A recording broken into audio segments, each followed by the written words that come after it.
देखिए, आज हम अपने इस वीडियो में जानेंगे कंपाउंड इंटरेस्ट के बारे में।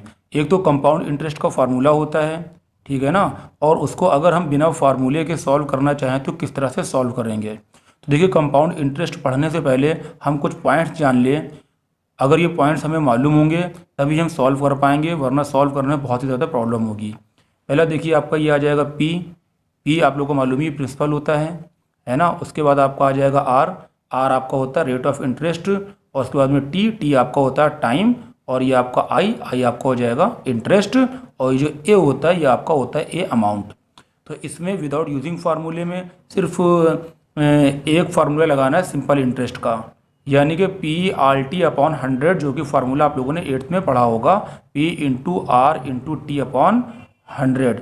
और यहाँ पर जो टी लिया जाएगा वो सिर्फ 1 ईयर का लिया जाएगा। 1 ईयर 1 ईयर 1 ईयर, जितने टाइम्स भी सॉल्व करेंगे यहाँ पर टी 1 ईयर ही लिया जाएगा।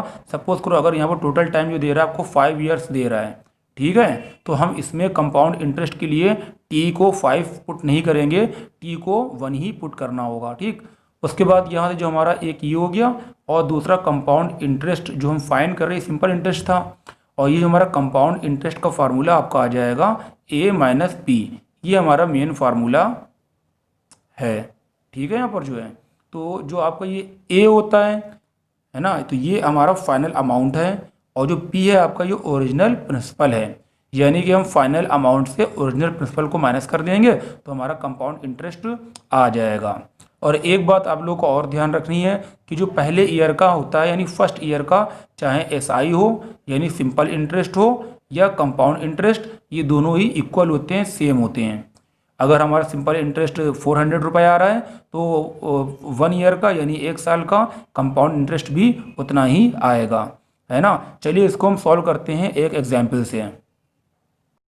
देखिए, इसमें क्वेश्चन दे रहा है, कह रहा find the amount and the compound interest on ₹10,000 at 8% पर एनम एंड इन 2 ईयर्स।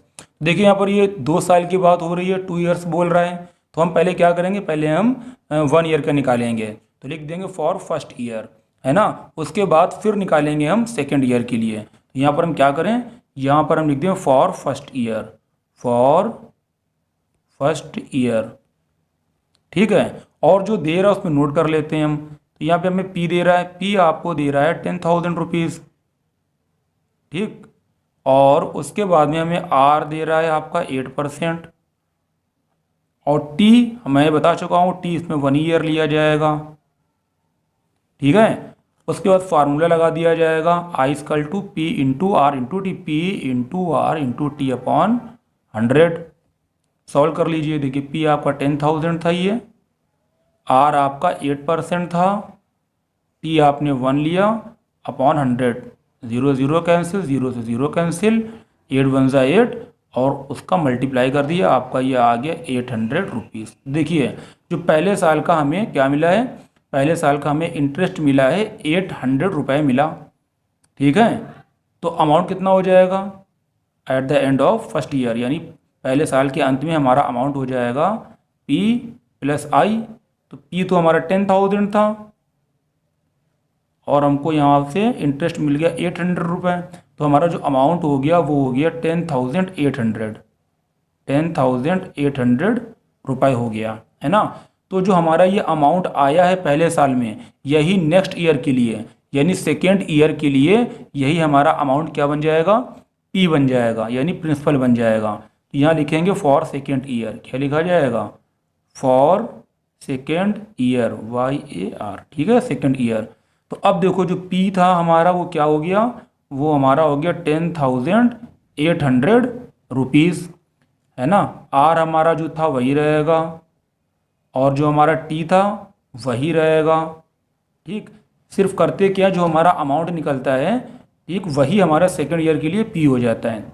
अगर थर्ड का निकालते हैं, इसको सॉल्व करते हैं फिर देखते हैं। तो हमारा यहाँ पर आई हो जाएगा P into R into T upon 100। P की वैल्यू 10,800, आर आपका वही 8% था, टाइम अपॉन 100, 10 10 10 10। तो यहाँ पर आ गया 108 इंटू 8, इसका मल्टीप्लाई कर दीजिए आप, है ना, इसका मल्टीप्लाई कर दीजिए, आंसर आ जाएगा। तो ये आपका क्या निकला, ये आपका निकला इंटरेस्ट। हमारा इंटरेस्ट आ गया, है ना। अब हम फिर से अमाउंट निकाल लें। तो अमाउंट का फार्मूला मालूम ही है आपको, P प्लस आई होता है ना, P प्लस आई। तो P आपने क्या लिया था, आपको जो P था वो 10,800 रुपये था, और इंटरेस्ट अभी भी आपने निकाला 864। ठीक है, इसको अगर आप ऐड करोगे तो आपका आ जाएगा 11,664 रुपीज़। तो ये आपका अमाउंट आ गया। क्लियर, ये आपका क्या आ गया, अमाउंट इतना आ गया। अब अगर इसमें 3 ईयर्स दे रहा होता, अगर 3 ईयर्स दे रहा होता तो थर्ड ईयर के लिए यही जो पैसे थे क्या बन जाता है हमारा, यही हमारा P बन जाता। ठीक, लेकिन क्वेश्चन में क्या कह रहा था, सिर्फ 2 ईयर्स के लिए ही कह रहा था।